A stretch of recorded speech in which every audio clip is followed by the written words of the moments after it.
The tragic story of Keane Mulready-Woods. On January 12, 2020, 17-year-old Keane Mulready-Woods left his home in Drogheda, Ireland, expecting to return. Instead, he walked straight into a nightmare.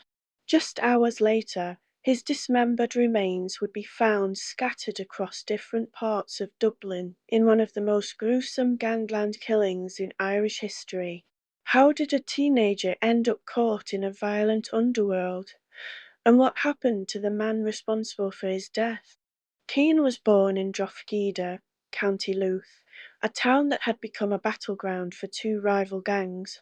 He was described as a typical teenager, sometimes getting into trouble, but never someone who was meant to be part of something so dark. Like many young boys growing up in these areas, Keane became fascinated by the gang lifestyle. He started doing small jobs for older criminals, running errands, acting as a messenger, and slowly getting pulled deeper into the dangerous world of Drogheda's gang war. By the time he was 16, he was reportedly working with the McCarthy-Dundon gang, but at the same time, he was seen associating with their rivals, a faction connected to notorious Dublin criminal Robbie Lawler. In gangland, switching sides is seen as the ultimate betrayal. The deadly trappy early 2020, the gang war in Drogheda had reached a boiling point, with attacks, shootings, and bombings becoming regular. Keane, despite his young age, had allegedly taken part in some of these violent acts, but on January 12, 2020, he was set up. Keane was lured to a house in Drogheda, believed to be safe. Instead, once he arrived, he was ambushed by ruthless gang members. What happened inside was beyond brutal. He was tortured and beaten. His killers dismembered him while he was still alive. His head, hands, and limbs were separated from his body. His remains were put into sports bags and dumped in different locations. It was a chilling execution meant to send a message. The next day, January 13, the horrifying discovery was made in Coolock, North Dublin. A sports bag was found abandoned on the street. Inside were human body parts.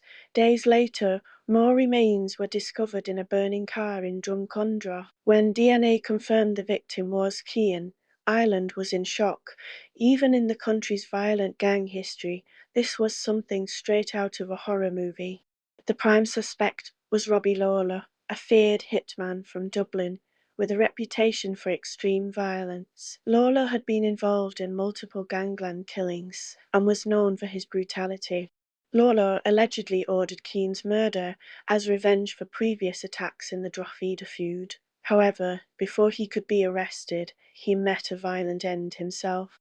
Karma catches up to Robbie Lawler on April 4, 2020. Just 3 months after Keane's murder, Robbie Lawler was assassinated in broad daylight in Belfast, Northern Ireland.